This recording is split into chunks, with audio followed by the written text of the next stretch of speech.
सबको लगता है। रिया और कबीर गर्लफ्रेंड बॉयफ्रेंड थे और दोनों ही दिल्ली यूनिवर्सिटी से बीटेक कर रहे थे। सेमेस्टर एंड हुआ तो दोनों ने प्लान बनाया कि कहीं घूमने जाना चाहिए। उदयपुर चलते हैं या फिर जयपुर? तुम्हारा दिमाग तो ठीक है, इतनी गर्मी में राजस्थान जाना है तो कहाँ चले? लद्दाख चलते हैं। ठीक है चलते हैं। सही है, तो मैं अपने दोस्त की बुलेट ले लूंगा और फिर चलते हैं। अब तुम बताओ, तुम्हारा दिमाग ठीक है या नहीं? इतनी दूर तुम्हें बाइक लेकर जाना है? पहली बात तो वो बाइक नहीं बुलेट है, और दूसरी बात लद्दाख जाने का असली मजा बुलेट से ही आता है। हर कोई ऐसे ही जाता है। Are you sure? Yes obviously. Kabir और रिया बुलेट लेकर दिल्ली से लद्दाख के लिए निकल गए। पहले उन्होंने दिल्ली और हरियाणा के ट्रैफिक को पार किया। इस समय तक उन्हें मजा नहीं आ रहा था, लेकिन जैसे ही उनकी एंट्री हिमाचल में हुई तो ठंडी हवा के झोंकों ने उनके मूड को एकदम रिफ्रेश कर दिया। Wow, what a relief. Seriously, पहाड़ों की बात ही अलग है। लेकिन तुम्हें पता है, मैंने सुना है पहाड़ों पर वो होता है। क्या वो? आई डोंट नो, मुझे उसे क्या नाम देना चाहिए? भूत, चुड़ैल, साया या छलावा, लेकिन कुछ तो होता है। ओह, जस्ट शट अप। तभी अचानक कबीर ने बाइक रोक दी और बोला, अबे यार, ये बीच में भेड़ों का झुंड कहाँ से आ गया? पागल मत बनाओ कबीर, सामने कुछ भी नहीं है, चलो चुपचाप। रिया, मजाक मत करो। सामने इतनी सारी भेड़ है और तुम कह रही हो कुछ है ही नहीं। वो देखो, भेड़ों के साथ एक छोटी सी लड़की भी है। इतनी सी बच्ची इतनी सारी भेड़ें चरा रही है। अरे, पर ये हम लोगों को क्यों देख रही है? कबीर, मुझे डर लग रहा है, प्लीज ऐसे मत बोलो। डर तो मुझे लग रहा है कि ये तुम्हें क्यों नहीं नजर आ रहे हैं। ओह शिट, ये हम लोगों की तरफ क्यों आ रहे हैं? कबीर, बाइक घुमाओ प्लीज, चलो यहाँ से, मुझे डर लग रहा है। बाइक नहीं, बुलेट, पहले भी बता चुका हूँ। You, I will kill you, बेवकूफ बनाते हो। सॉरी, बस मजे ले रहा था। कबीर ने फिर से बुलेट स्टार्ट की और दोनों लहराते रास्तों से होते हुए मंजिल की ओर बढ़ने लगे। शाम के करीब वो दोनों मनाली पहुंच गए। चलो यार, पहले पेट पूजा कर लेते हैं, ये भूख अब बर्दाश्त से बाहर है। हाँ बिल्कुल। दोनों ढाबे में जाते हैं और खाना खाते हैं।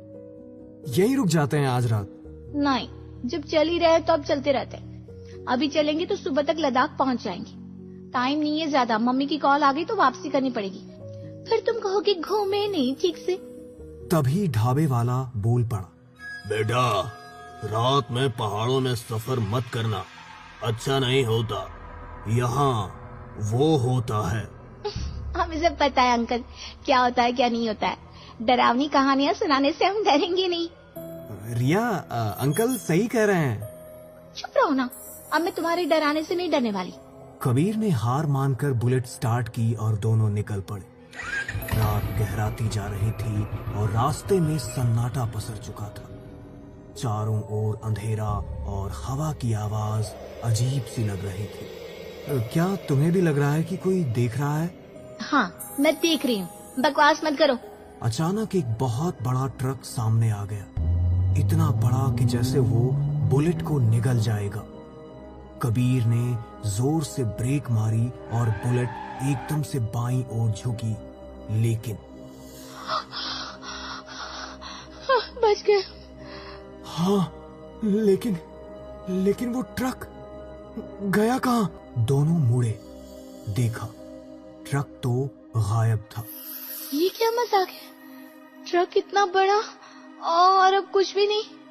कबीर ने खाई की ओर देखा, वहां भी कुछ नहीं।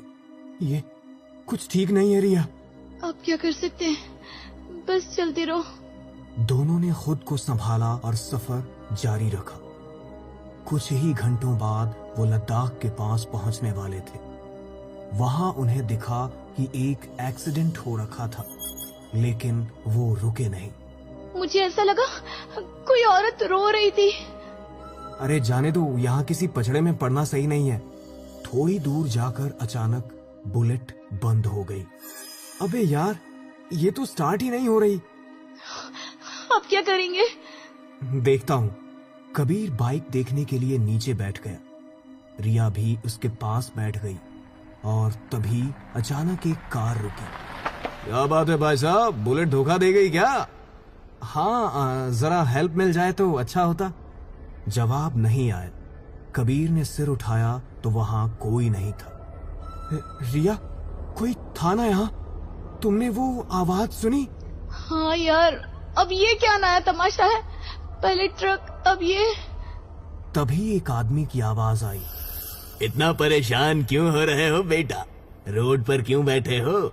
ये हमारा गांव है, चाहो तो साइड में टेंट लगा लो, सुबह निकल जाना। जी अंकल, हम यहीं टेंट लगा लेते हैं, यही बेस्ट रहेगा। दोनों ने टेंट लगाया और अंदर जाकर लेट गए।